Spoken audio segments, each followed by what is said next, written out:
I became a teacher because I felt I had something to bring to the table for deaf students because I'm deaf myself. And I also love teaching. I became a teacher, finally got my credential later in life.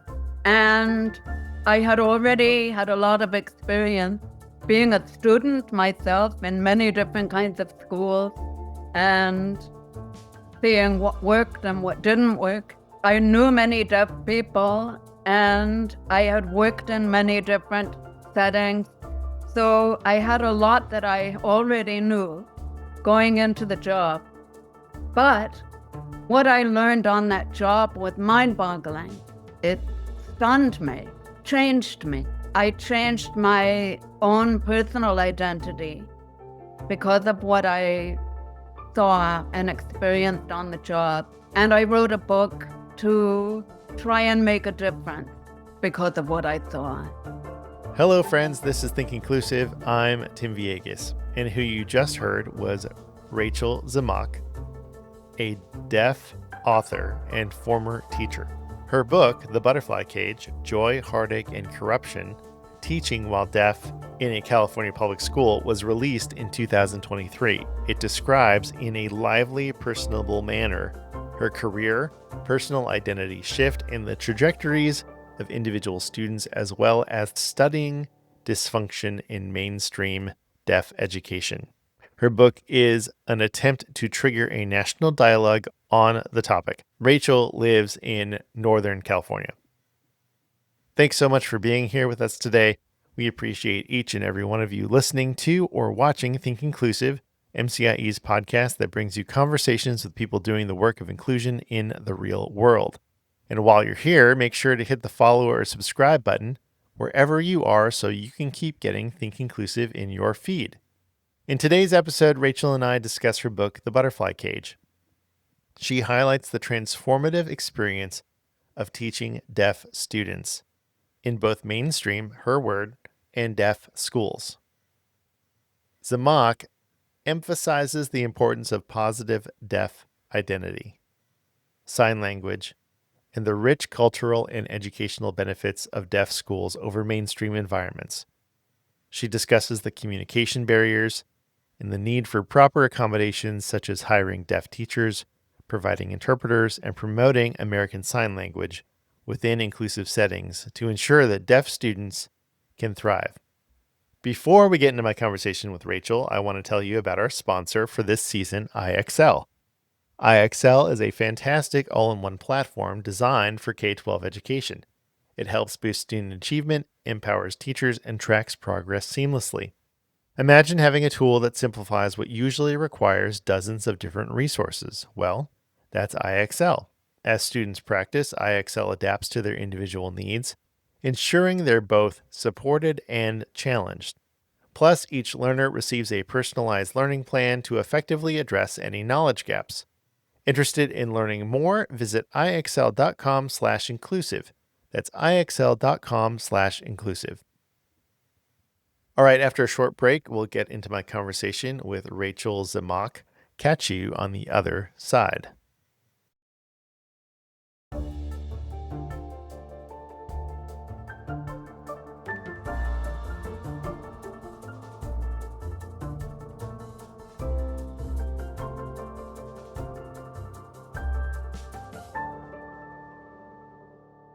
Rachel Zemach, welcome to the Think Inclusive podcast. Good to be here.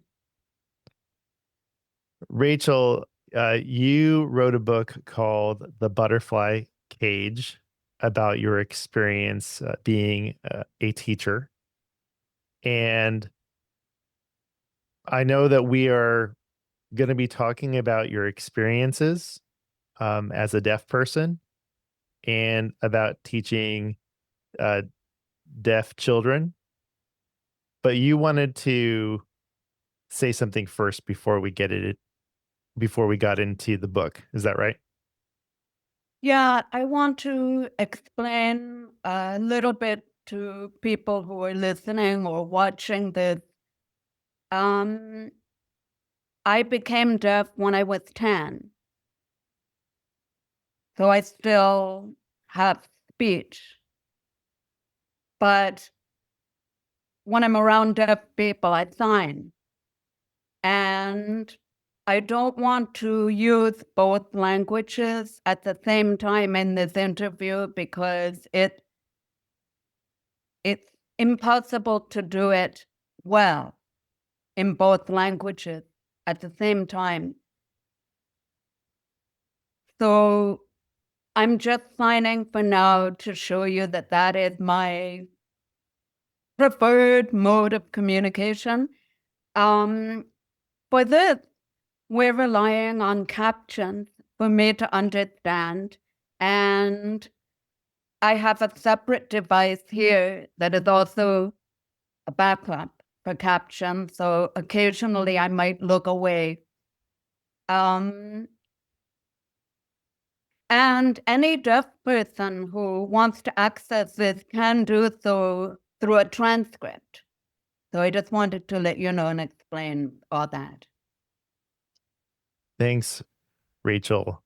And like Rachel said, when we first got on to Zoom, which is the platform we're using for this interview, there are some captioning issues. So that is why Rachel has the backup. But it just goes to show how difficult it can be sometimes to communicate. Yeah, that's the biggest issue deaf people have is communication. We don't feel disabled, but society being so focused on sound um, makes it a disability in the area of communication and understanding things. But once we have access to understand the things that are going on around us and to communicate with people, then the disability disappears. Well, thank you for being here, Rachel. I'm wondering if you can share with us what brought you to teaching, like what was your journey like to become a teacher? Um, I became a teacher because I felt I had something to bring to the table for deaf students because I'm deaf myself. And I also love teaching. Um, I became a teacher, finally got my credential later in life. And I had already had a lot of experience being a student myself in many different kinds of schools and seeing what worked and what didn't work in terms of my being a student. And I knew many deaf people and I had worked in many different settings. So I had a lot that I already knew going into the job. But when I was working teaching in a public school, I taught a deaf class in what's called a mainstream school. So it's just a regular public school where the majority is hearing. And then there's a little contingent of deaf students. What I learned on that job was mind-boggling. It stunned me and changed me. And I changed my own personal identity because of what I saw and experienced on the job. And I wrote a book to try and make a difference because of what I saw. Could you tell us more about the change that happened inside of you because of your teaching experience and working with children? Yeah. Uh, so in the beginning of the job, when I first started, I would tell people I was hard of hearing or I had a hearing problem. And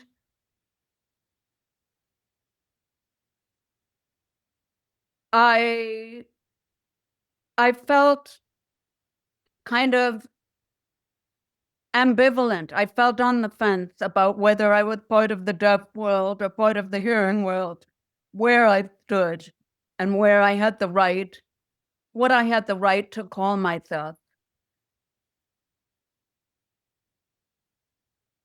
So one way of explaining that is that I was deaf with a lowercase d. And 10 years later, I left the job and I went to teach at a deaf school. So it's a dramatically different environment. The deaf school is where everybody's deaf, including most of the teachers, the principals, the janitor, everybody. And there's a sense of deaf pride and a strong sense of positive deaf identity and culture and a celebration of sign language, American Sign Language there. It's a different world. And I left the mainstream school to teach at a deaf school after 10 years. By that time, I was a completely different person. I felt comfortable using a capital D to describe myself, to write the word deaf. Throughout my book, I use a capital D for the word deaf.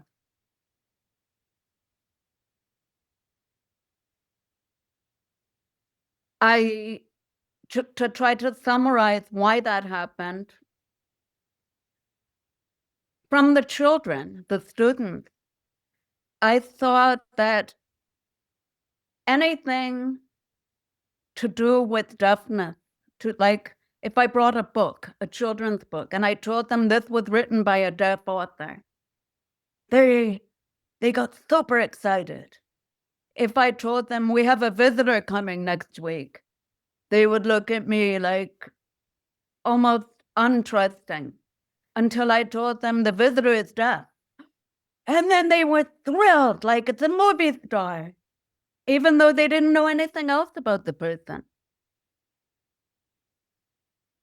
And I saw that it was the deaf identity, the positive association with being deaf that gave them joy. And also sign language, celebrating sign language, enjoying it, playing with it, analyzing it, discussing it, seeing more of it. That also was the source of great joy. And the environment we were in was quite a hostile one. It didn't mean to be.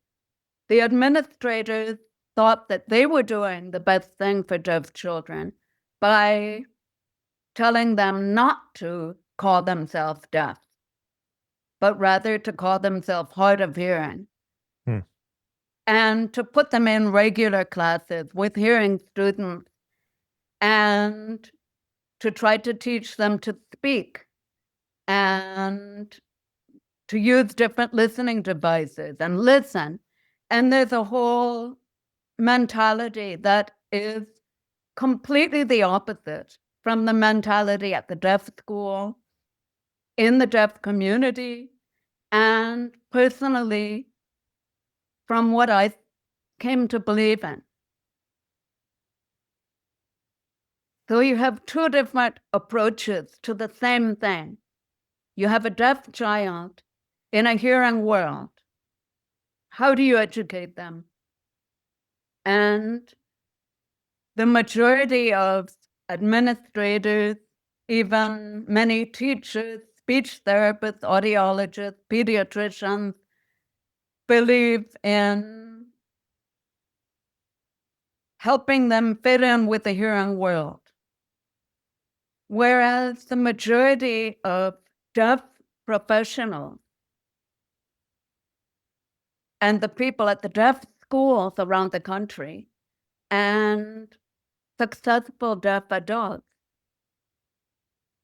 and the deaf community believe in the opposite approach.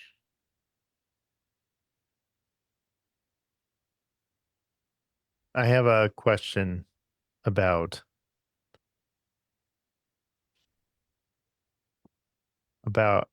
your personal beliefs and because what it sounds like is the where you ended up with your thinking and philosophy is that deaf children should be educated in a space that is meant for uh, the deaf community. Is that correct? Yeah, basically,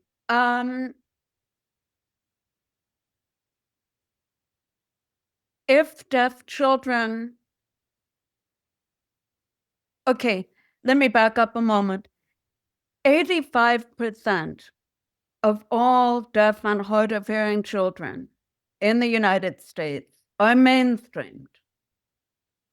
The belief system is so strong, the belief system that says that deaf kids should be educated with their hearing peers. They should be put in regular schools. They should be put in regular classes. They should be taught to speak and lip read and fit into the hearing world. That is the philosophy that is in power. And that most parents are advised to go along with, and they do, not knowing any better. So 85% of our children are in regular public schools where they might be the only deaf child in the whole school. Or maybe there are two of them. In my case, there were about 20 when it was at its biggest. Often they would be 10 deaf children in the whole school. And they were all different ages, from kindergarten to 6th grade. And the contrast is, at deaf schools, there are many, many, many deaf people. There are deaf role models. There is a linguistic fluency. Everybody's signing all the time. So, whereas in hearing schools, everybody's talking all the time. And maybe the teacher in the deaf class signs, but when the kids go to recess, they can't understand the other teachers who are doing yard duty. They can't understand the hearing kids. They're missing out. So they feel different and they feel disabled. And often they're made fun of. Most deaf people do not speak, and their voices are often made fun of in that kind of environment. They don't have confidence to raise their hand in class and ask questions because they're not going to understand the feedback they get. They often are in regular classes where they're missing, could be 100% of the material that they're being taught. It could be 40%. It could vary throughout the day. but everything they miss has a cost to them psychologically. And socially, the fact that there's no other deaf kids on campus, it means that they can't develop a positive sense of who they are as a deaf person when they don't see any other deaf people around them. Mm-hmm. And communication is always a problem. So they're two totally different worlds. And what I saw was that my students, some of them transferred to the deaf school, and they flourished. Within a couple of months, they were signing better than they'd ever signed before with me and my class. They had friends. They had a strong self-esteem. They were able to pursue their interests in life. And the sense of being different disappeared. They were the norm in That that so environment. so I wanted to ask a follow-up question about that because what you're describing with a learner who is deaf going to a deaf school and having this community of deaf individuals and role models like you said, that doesn't last forever, right? Because at some point you leave, like school is over. So help me understand with what happens after school. And if the goal is, and I'm not talking about assimilation, you know, what you're describing with this mindset of a deaf learner in a school that's mostly hearing sounds like we want you to change to fit what is what is happening the hearing world. So, and I want to talk about that more too, but my main question is you have a deaf learner who's in a deaf school and has a deaf community and that school time is over. Yet the world is not the deaf community like in that school, like in that school. So, how does that prepare a learner to live in a world that isn't like the deaf school? Okay, that's a great question. And I have to give you credit. You're the first person who's ever asked me that. So, Okay. yeah, All right. it's a wonderful question. And it's important. Mhm. And I'm very interested in that because right now I'm seeing my students, my former students, becoming adults. And I'm keeping in touch with many of them and tracking their lives. I have to admit, partly out of an academic interest, to see how is this going to play out. And about half of my students transferred to the deaf school, and half of them stayed at the hearing school district as they grew up. I mean, until they became 18. Mhm. So I've had a very good opportunity to see the results. And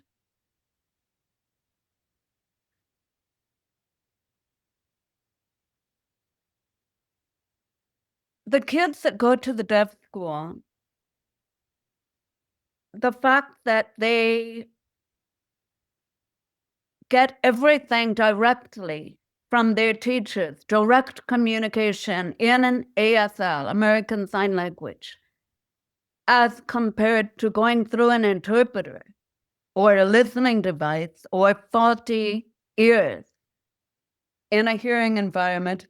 It's a very important aspect of what's happening in both places because in the hearing environment, they're missing out they're guessing, they're pretending to look okay, to look like they're understanding, to fit in.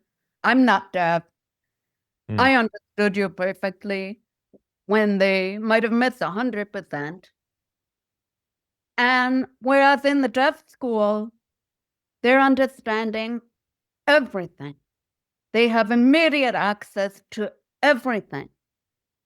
And this enables their brains to develop very keenly, very quickly. And so the brain development is very different for the two different groups. I can't emphasize this enough. It's astonishing to see the difference, and also to see that that difference happens within a few months. The brains of the kids in the deaf environment just take off and soar. And their sense of themselves, their sense of their power in the world, their sense of their accountability, their critical thinking skills, abstract thinking skills, all of that can grow. Whereas in the other environment, everything is stunted and kind of baking it. A lot of baking it goes on, a lot of covering up for embarrassment. So when they get into the real world as adults, the adult world, trying to find jobs, trying to find partners, etc., if they have been exposed for any decent amount of time, at least a year, but ideally, the longer the better,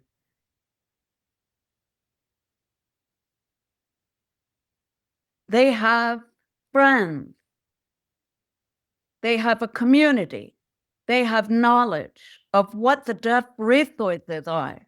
For example, big organizations that serve deaf people, they know about all these things because that's part of the cultural knowledge that's shared in a deaf environment. That, hey, if you need an interpreter, go to this place. When you're dealing with a hearing person, use a phone app. If you need a job, you can go to this organization. The knowledge is there. So they're way better off in that way. Whereas the kids from a hearing school, many of them have no clue. They've never heard of these agencies. They don't know the solutions to deal with hearing people in public. They don't know that there's an app like this. They don't know because they're on their own. And their thinking has been stunted for many years. So the tools that the people from the deaf school have are much stronger for surviving in a difficult world. And I'm generalizing. There are always exceptions, many exceptions, but this would be an accurate generalization from what I've seen.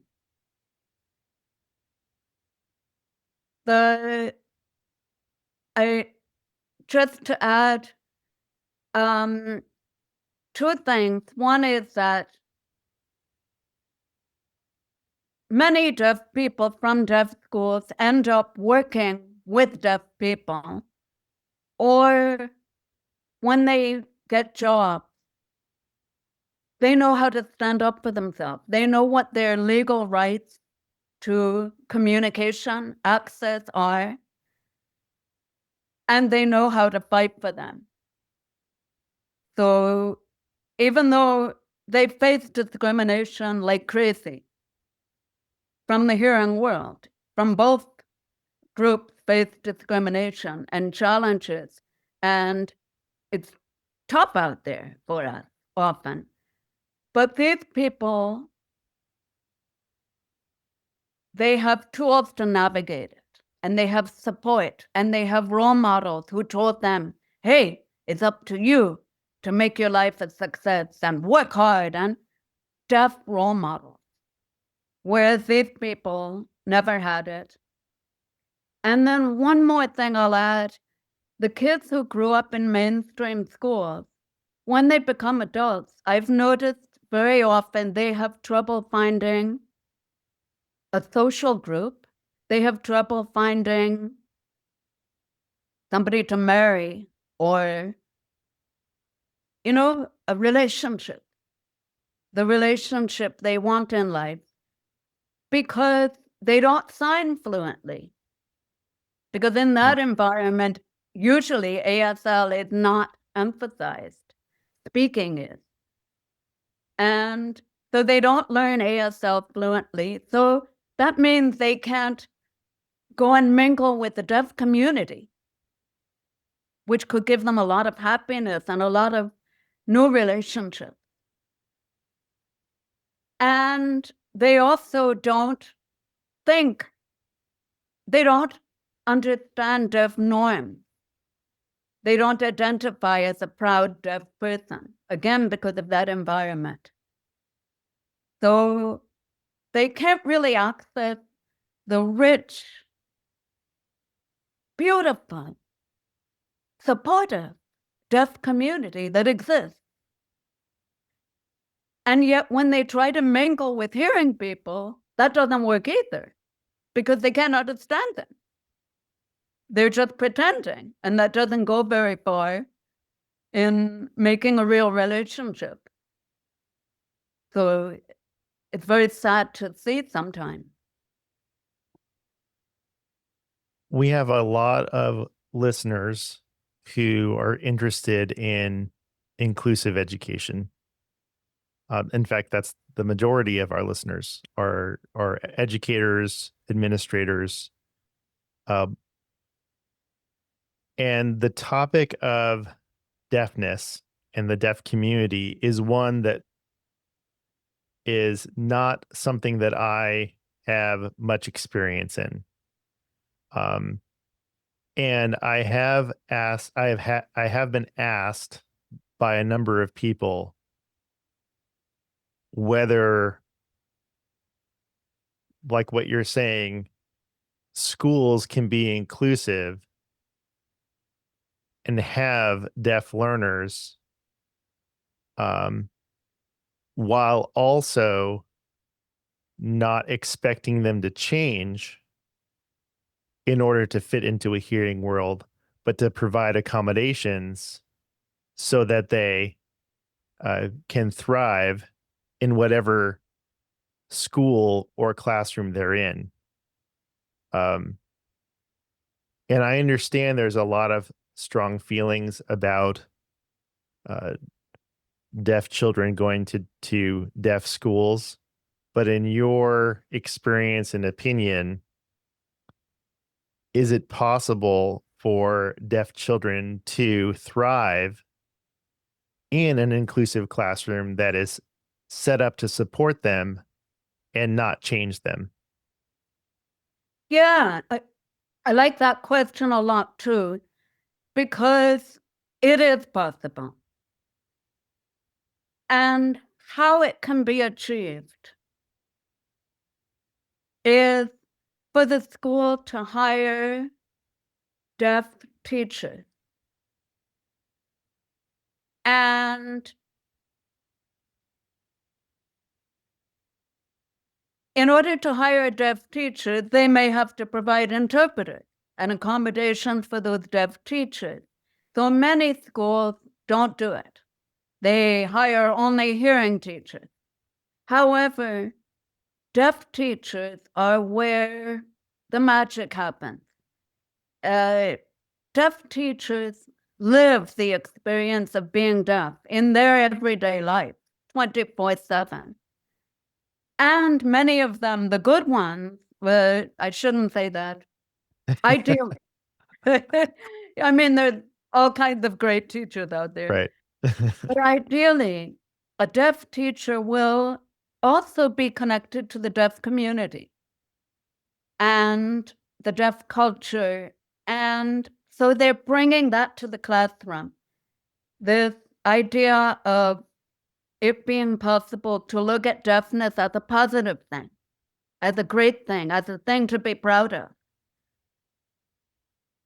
and enjoy, rather than a problem that we have to try to cover up and push under the rug. So a deaf teacher can bring a lot to the table in a hearing environment that a hearing teacher can't. And those are important things psychologically and also linguistically. If the deaf teacher signs in a native manner, then the brain benefits of learning a first language will be at their maximum from that teacher. And then their brain is working well, and you can apply that to academics. So that's my first strong recommendation in order to create what you're suggesting is take the extra trouble, take the leap of faith, be respectful enough of the population you're teaching, in other words, deaf children, to hire a deaf teacher for them. Then create an environment where they are respected by the rest of the staff, despite them being deaf. That's also very important. The administration sets the tone. That, okay, we have a deaf teacher. Is that somebody that we look down on, that we ignore and devalue because they're deaf? Or do we realize that they are actually a very important resource for our deaf students? And we can use them, we can learn from them. And the second one is the one I recommend. Also, when you mainstream a kid into a regular class, I'm not against mainstreaming. It can work very well for some individuals. And it can be a thing of beauty. However, it has to be done carefully. And right now, the tendency is to throw deaf kids into hearing classes, just to automatically assume that if you have a deaf kid, well, it's a hearing world, so let's put the deaf kid in a hearing class and they'll get used to living in the hearing world. And the fact is that it has the opposite effect. You're disempowering them in reality when you do that. So if you're going to do it, make sure you have an excellent interpreter for them. That means a certified interpreter. And ideally, a hearing interpreter and a deaf interpreter teamed up. That's kind of complicated to explain, but that is the ideal situation for a deaf child in a hearing classroom. So make sure that the quality of the interpreter is excellent, not average or inadequate. And again, that's the norm, is that they are inadequate. So again, you're pulling the child down rather than lifting them up and setting them up for success. If you focus on hearing devices and lip reading and speech, that's fine. I'm speaking now, I'm married to a hearing person. I'm not against it at all. I have a hearing aid on. However, don't use that as a reason to eliminate sign language. Give them both. Teach them sign language. Teach them with sign language. Give them speech if they want it and if it's working for them, but also give them, the children, power to decide what's working for them and what isn't, rather than making these decisions for them. Hmm. I Go Let ahead. me add a little bit more. Sorry, but No these are problem. important points. Also, include the child in everything. After school classes,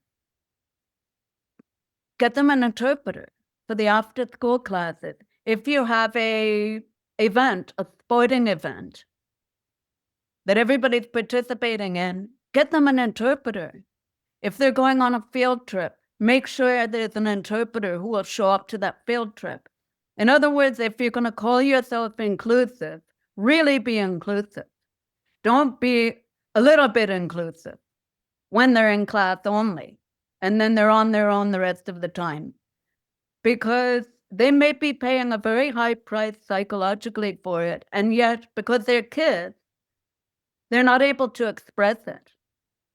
And it's only when they become adults that they will start talking to each other about the trauma of their childhood in that Hmm. so-called inclusive environment. And last of all, teach ASL to the general ed students and to the staff. They don't have to become fluent, but teach them 1,000 signs, bit by bit, 5 signs a week. Teach in assemblies, send home little videos, have a teacher go in and work with each class. It is nothing but a positive thing. Sign language. It has tremendous benefits for everybody.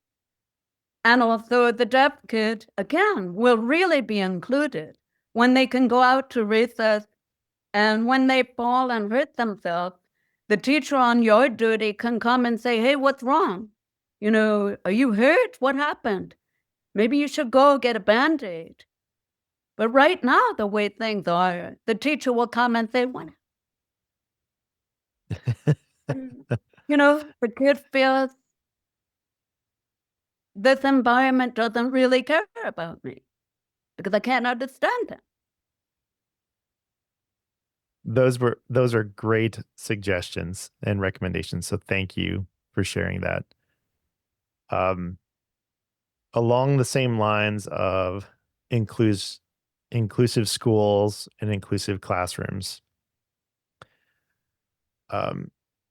Again, deafness and deaf culture is not something that I have a lot of experience in. But what I do have a lot of experience in is supporting learners with autism, an intellectual disability, um, emotional behavioral difficulties, challenging behavior. And so there is a sentiment, although not really shared by our listeners, but there's a sentiment out there that those learners should be in special schools or special classrooms, because of a lot of the same reasons that you bring up about deafness and the deaf culture. The problem that we've seen, uh, and again, I'm not talking about deafness. I'm talking about supporting learners with the disabilities I just mentioned,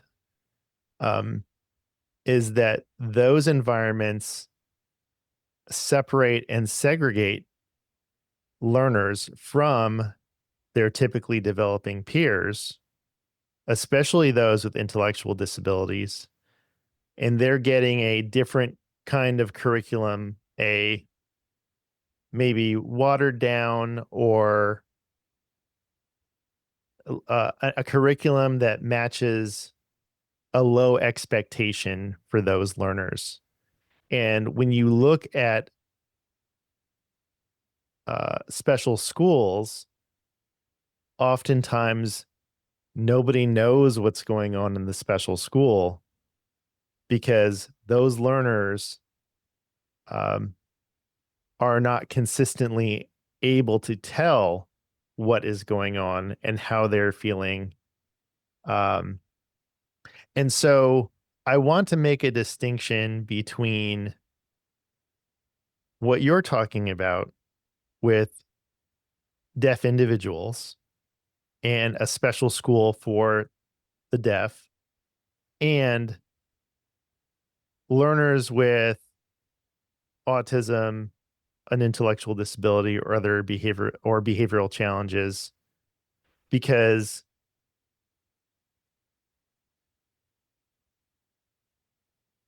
that is a lot of people and who are listening want to see schools that are inclusive, particularly for those learners. So I just want to get your feeling about this.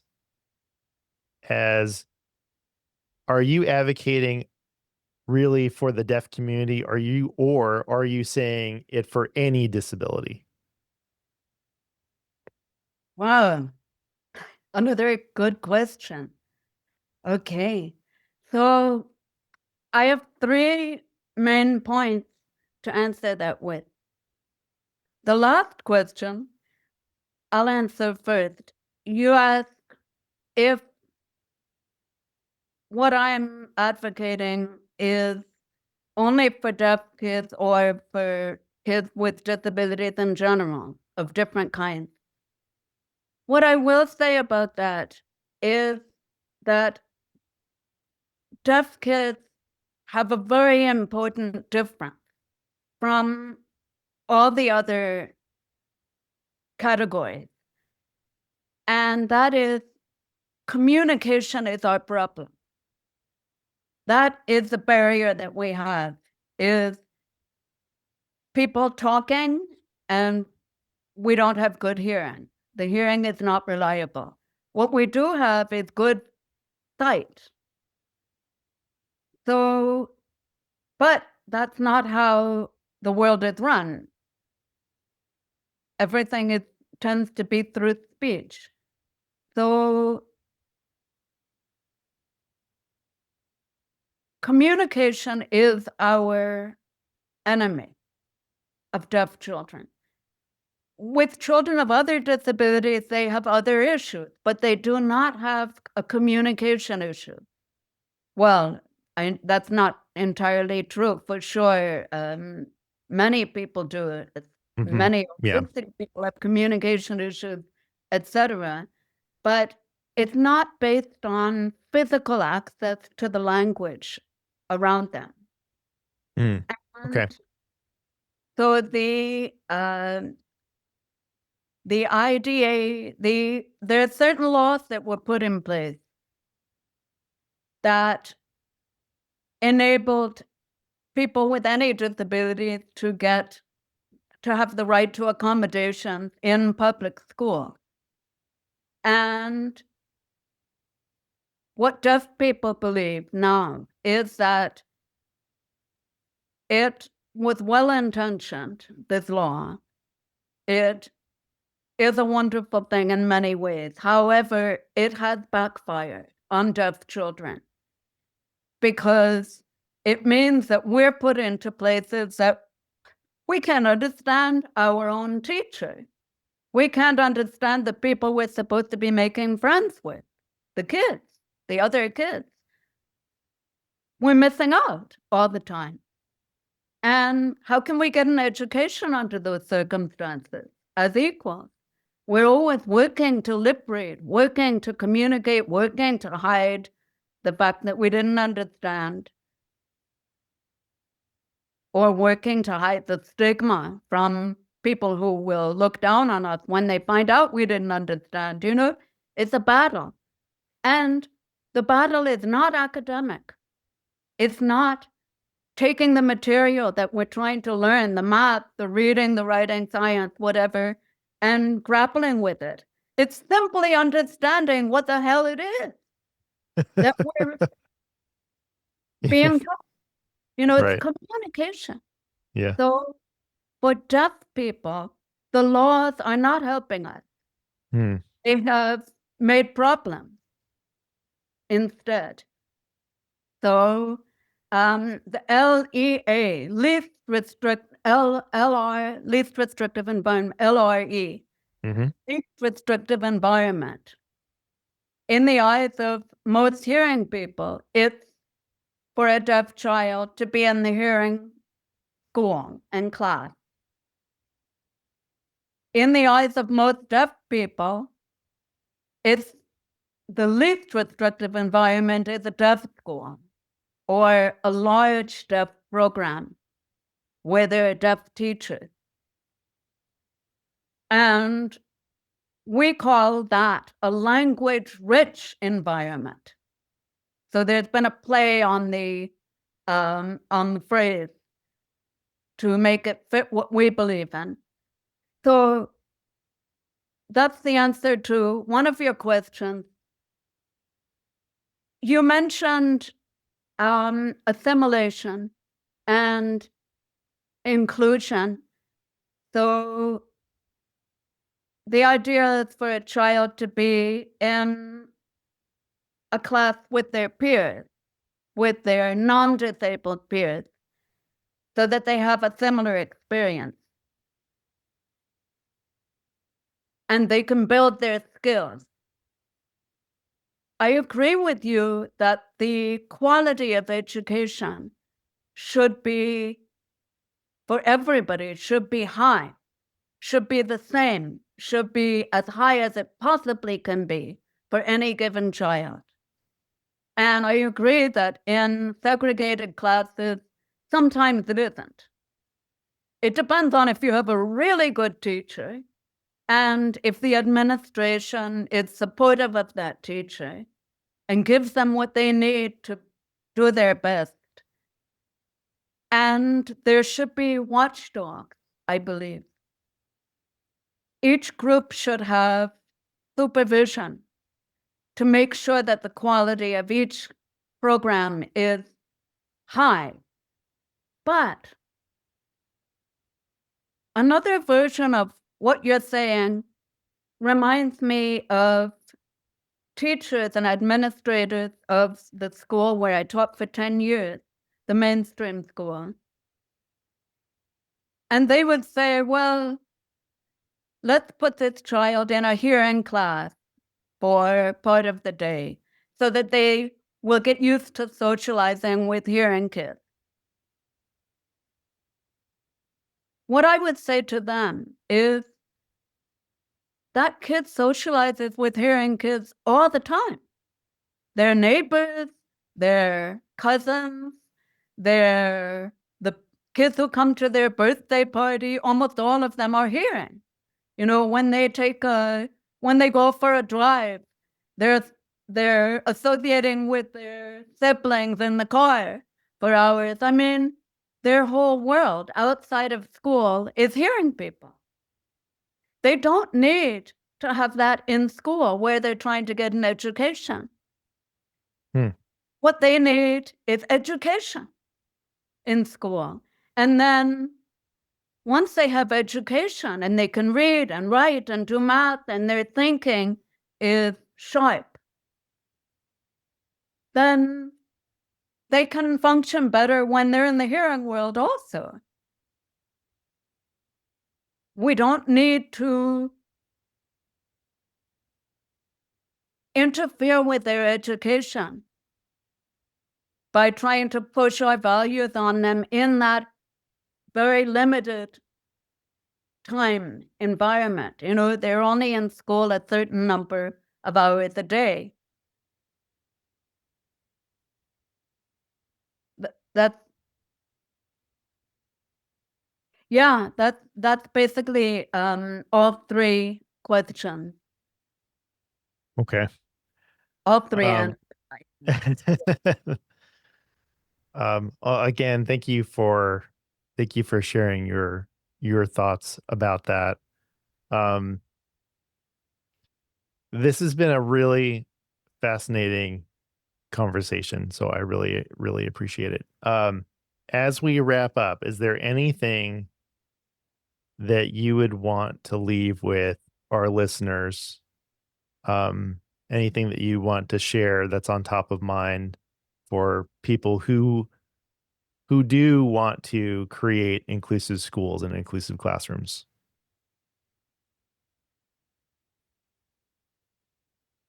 Yeah,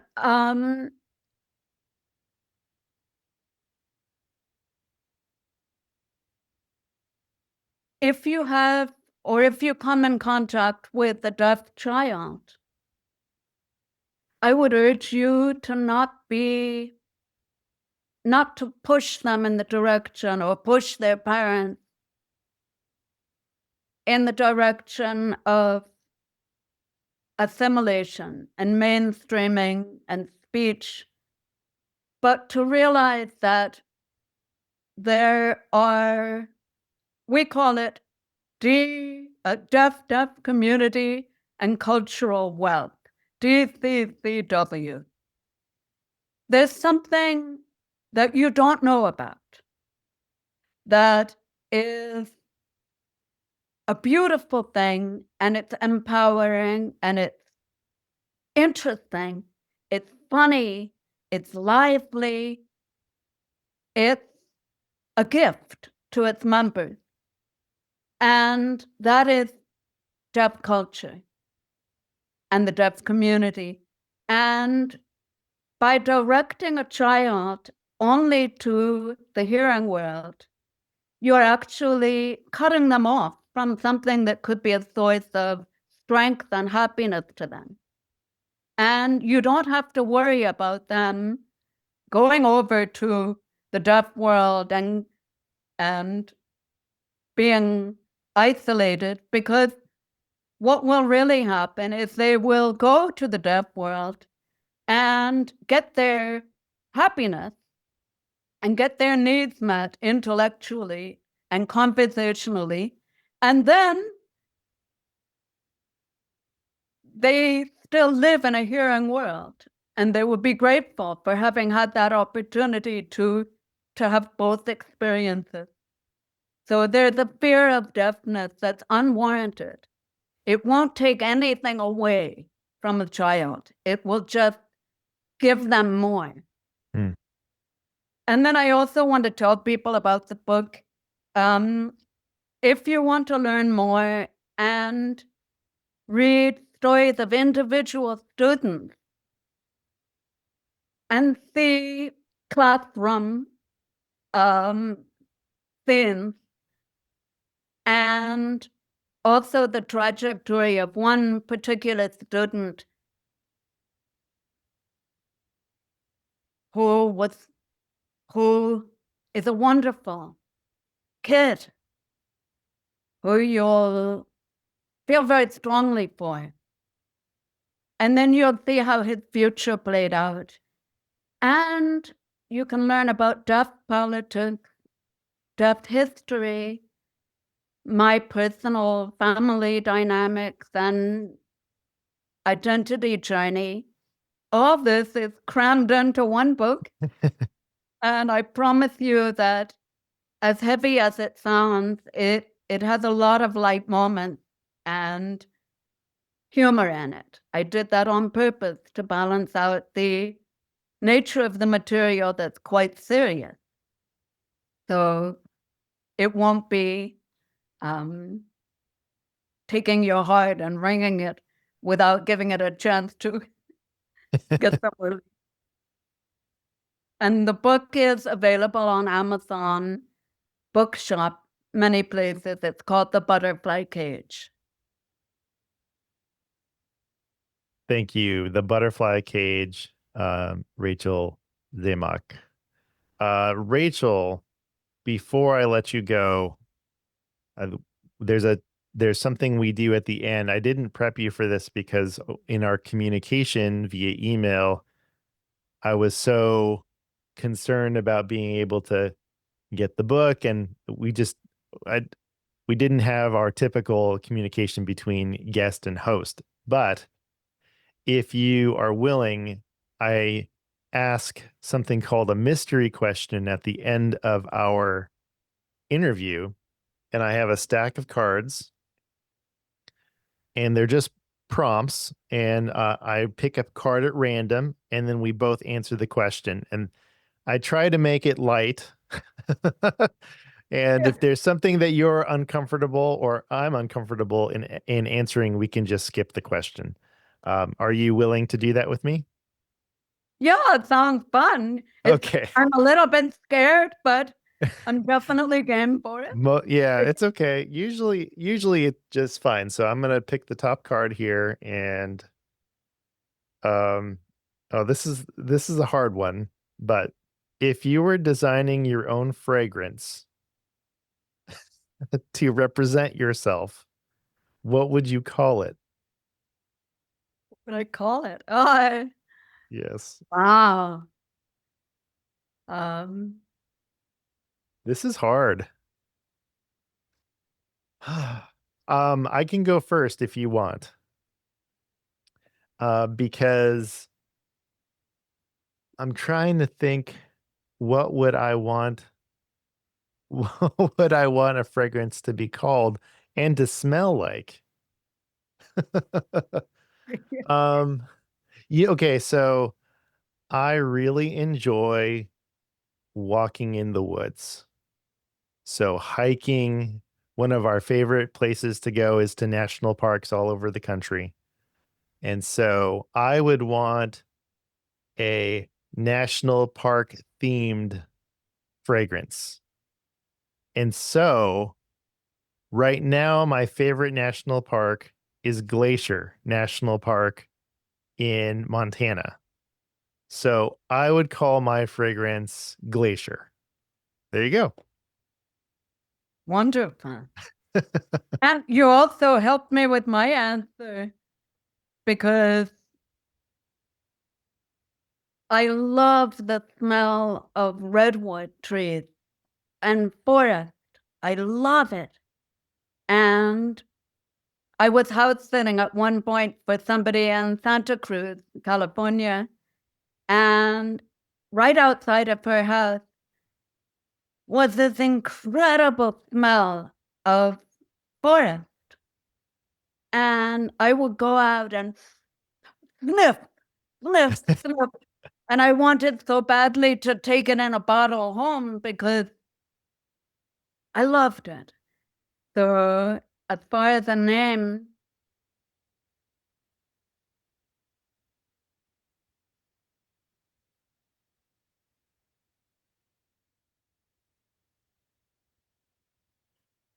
well, to be poetic, how about redwood release? Release. I like it. You hopefully the smell is so enchanting and the views also that you release the some of the garbage and stress from the rest of your life for a little while. I love that. I love that. To be honest, I was a little nervous about this question, but I think we nailed it. Likewise, likewise. Thank you for the opportunity, and I loved your question. Rachel Zemach, thank you so much for this fascinating conversation. And I look forward to reading your book, The Butterfly Cage. And thank you for being on the podcast. Thank you for the opportunity, and good to meet, or sort of meet, all of your viewers and listeners. That's all the time we have for this episode of Think Inclusive. Now, let's roll the credits. Think Inclusive is brought to you by me, Tim Villegas. I handle the writing, editing, design, mixing, and mastering. This podcast is a proud production of the Maryland Coalition for Inclusive Education. Our original music is by Miles Credich, with additional tunes by Melody. A big shout out to our sponsor, IXL. Check them out at ixl.com/inclusive. We truly appreciate each and every one of you who tunes in. We'd love to hear how you're using our episodes. Are they part of your teaching toolkit? Are you sharing them with school administrators? Drop me a line at tvillegas@mcie.org. That's tvillegas@mcie.org. And let me know. And hey, if you're still with us this far into the episode, it probably means you love Think Inclusive and the work MCIE is doing. Can I ask you a small favor? Help us keep the momentum going by donating at our website, mcie.org. Just click the button at the top of the site and chip in $5, $10, $20. It would mean the world to us and the children in the schools and districts we partner with. Thanks so much for your time and attention, and remember, inclusion always works. From MCIE.